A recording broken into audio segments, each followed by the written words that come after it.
2021 ushered in a boom in gaming tokens. Metaverse was the #1 buzzword throughout the entire internet. Web3 gaming is not just a fad. People around the world depend on play to earn games for a living.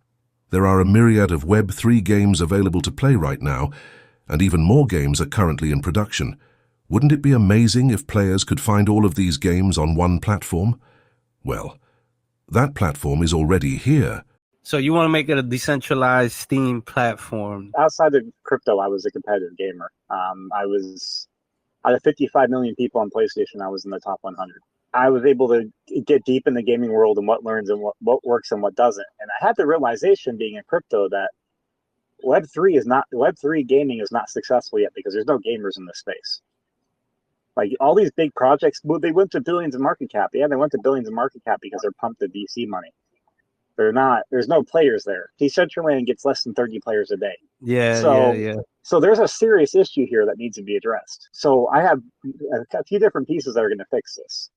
Orista being the first step. So what Orista is going to be a social media platform that merges Xbox gaming, PlayStation gaming, Steam gaming, all these different things in one place in general crypto news.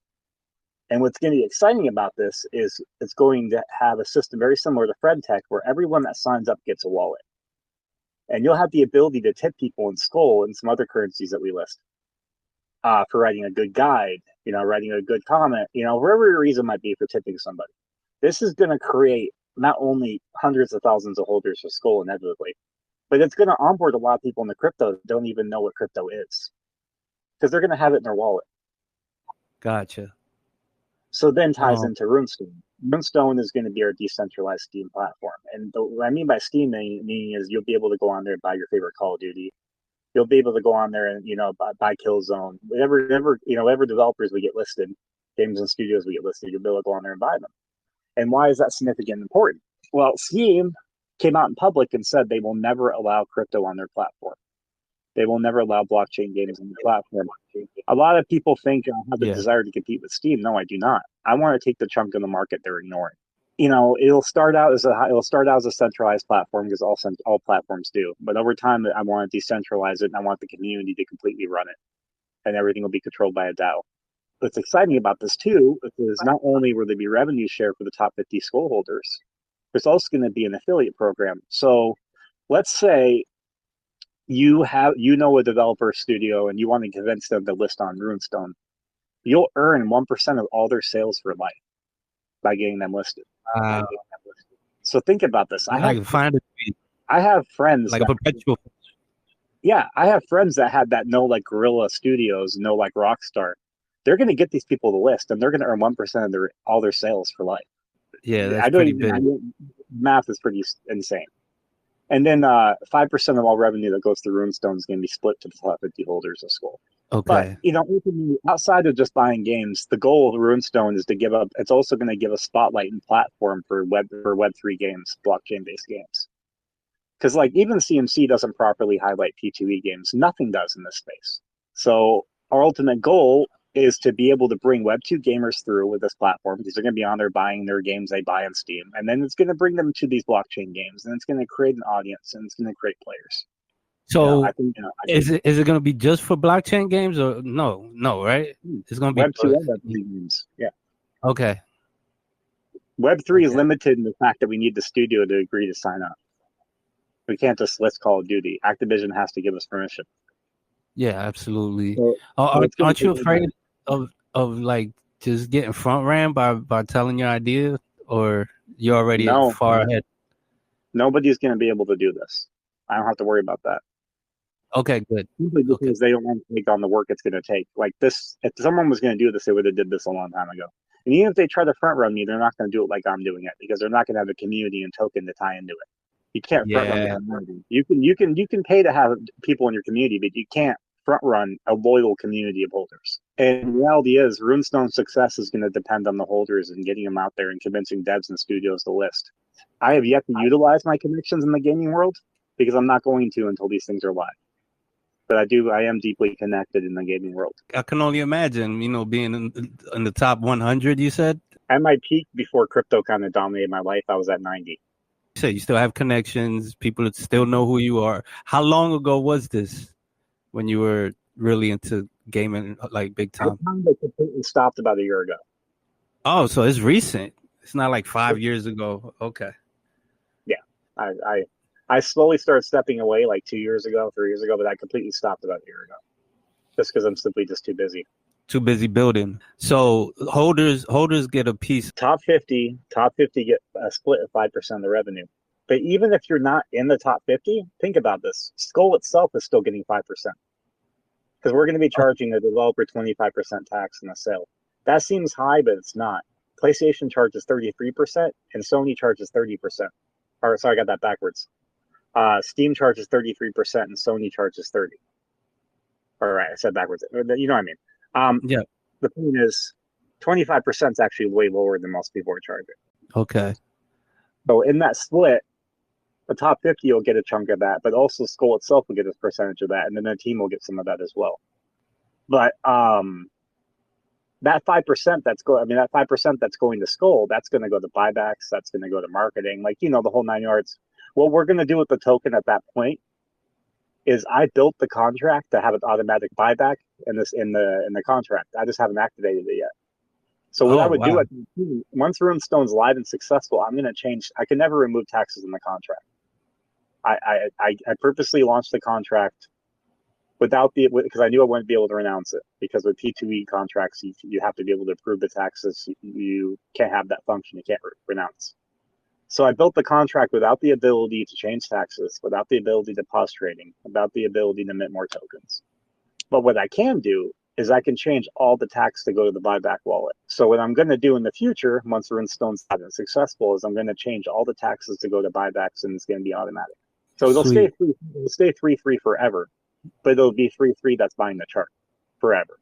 What do you feel is going to attract game companies or game developers to list on your platform?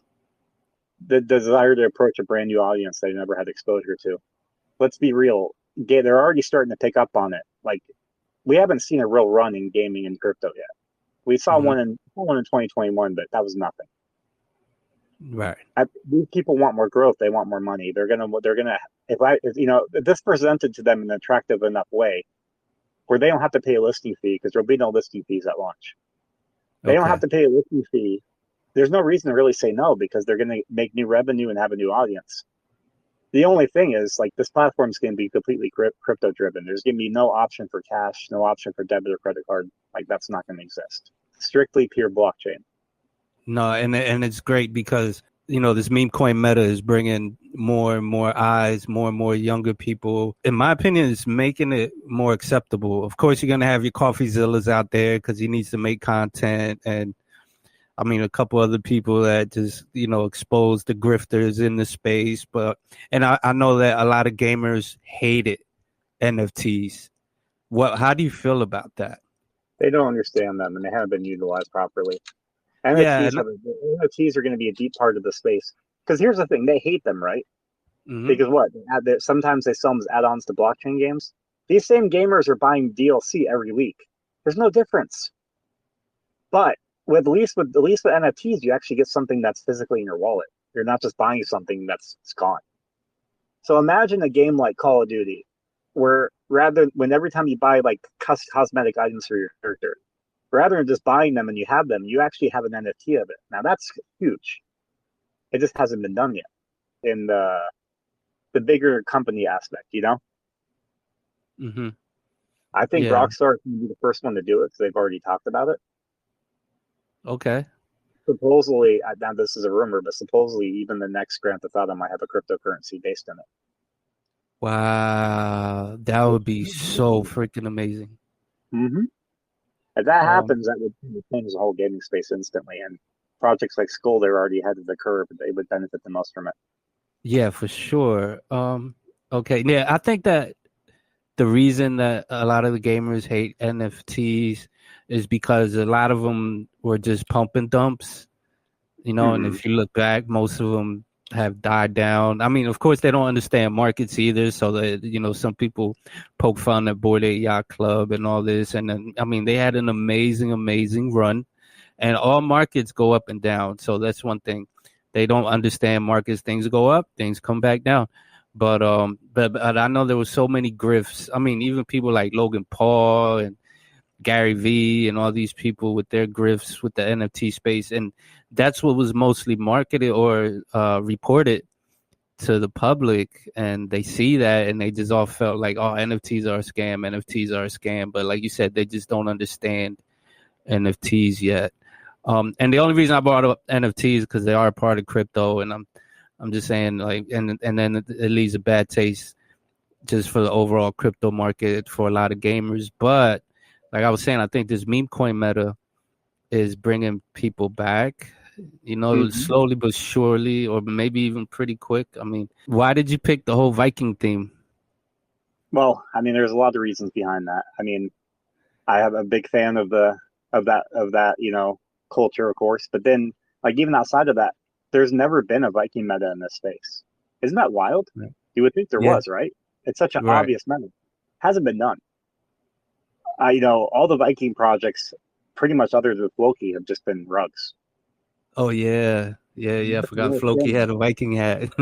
Yeah, Viking helmet. He's going to have a ridiculous run this year, but that's a whole nother story. You said I think Floki's going to have an absolutely ridiculous run this year and actually cause the Viking meta.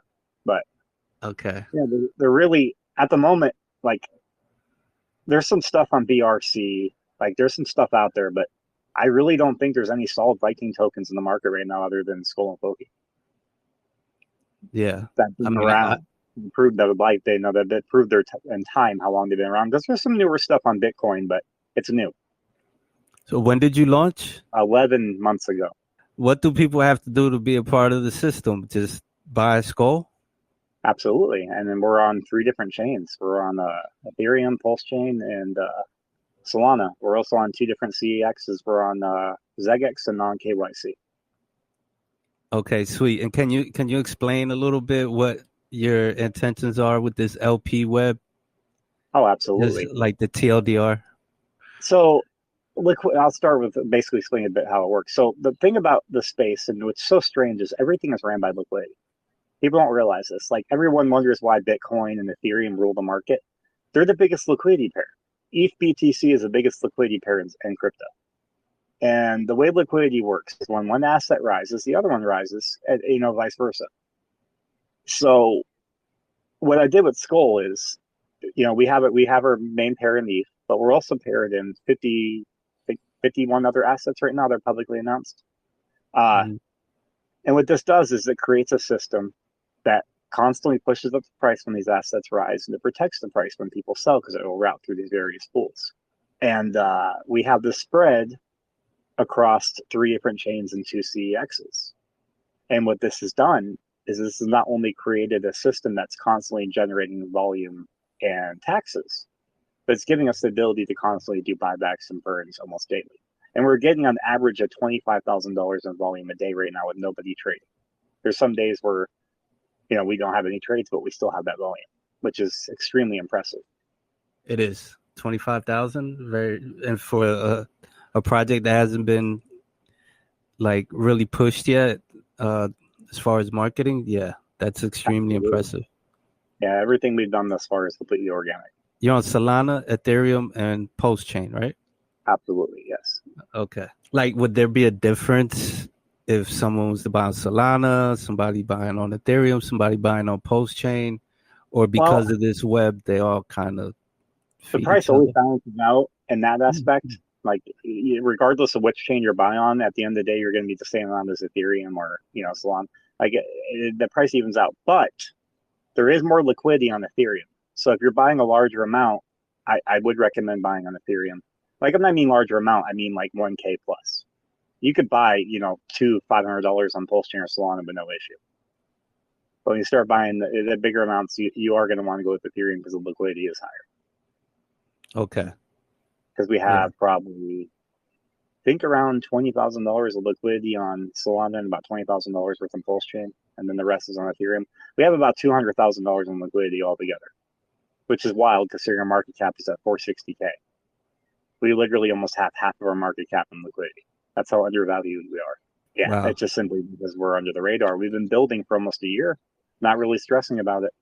Like people are going to notice and they're going to come. And honestly, these last few weeks, momentum's really been picking up, and I think we're getting pretty close to running. If I could do say so myself.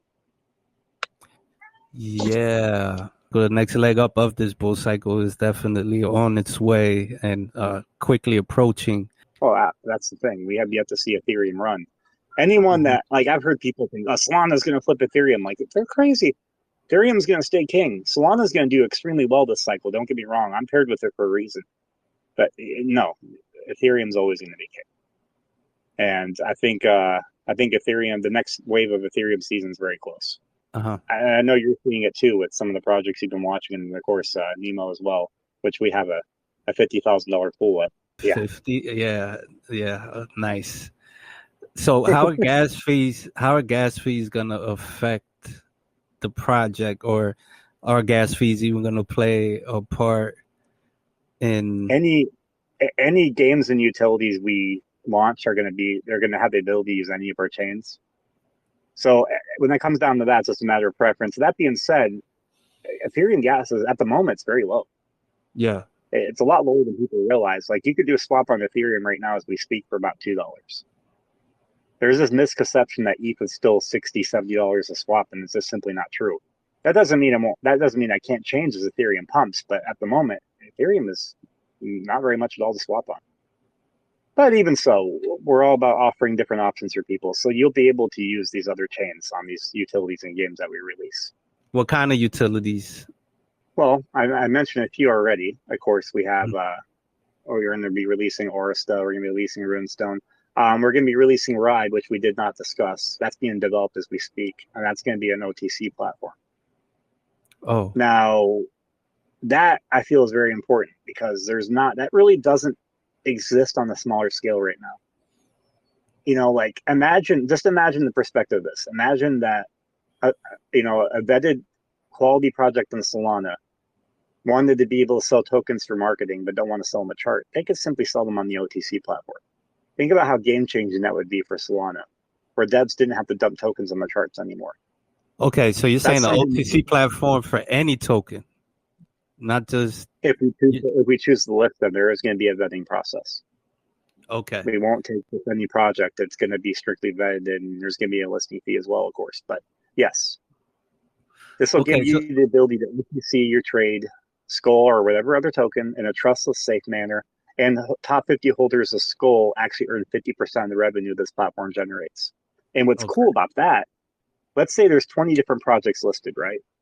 And all those projects are getting charged a fee when people trade with them, and they're all going to this revenue claim.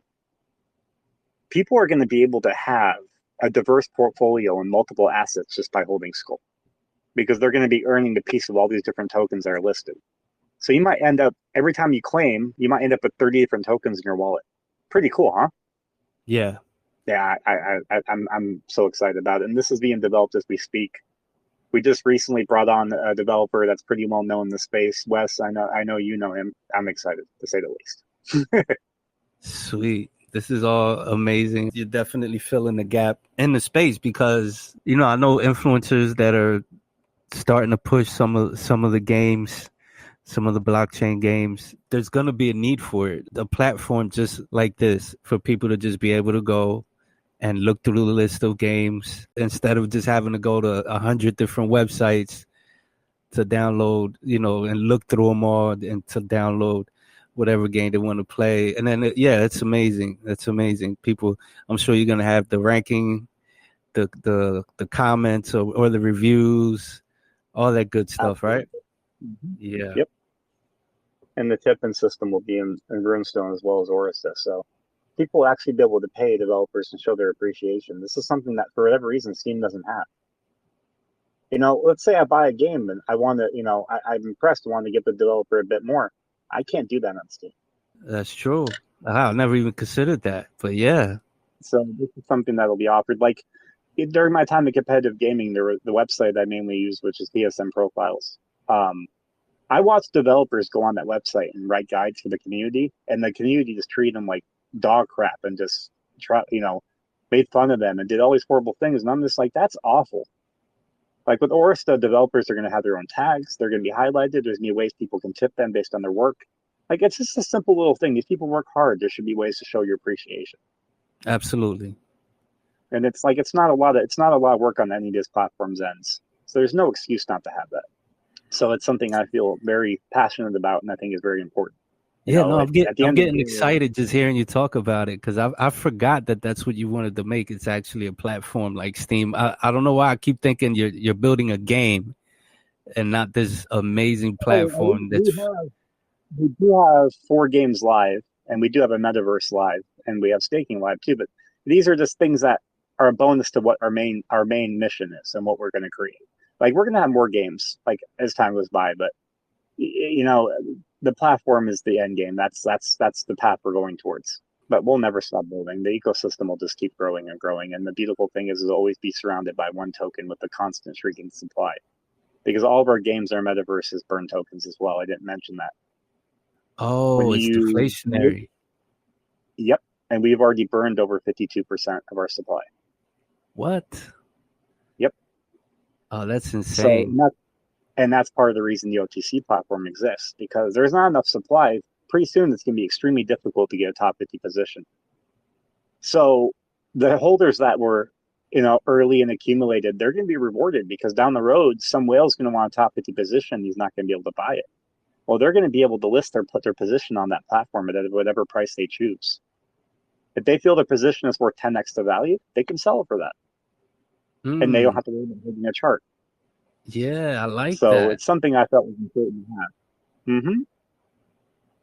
Wow, you really thought this thing through. There's 3 years of planning went into this project before it even went live. Yeah, I love it. So you already have other developers that are working with you? Absolutely.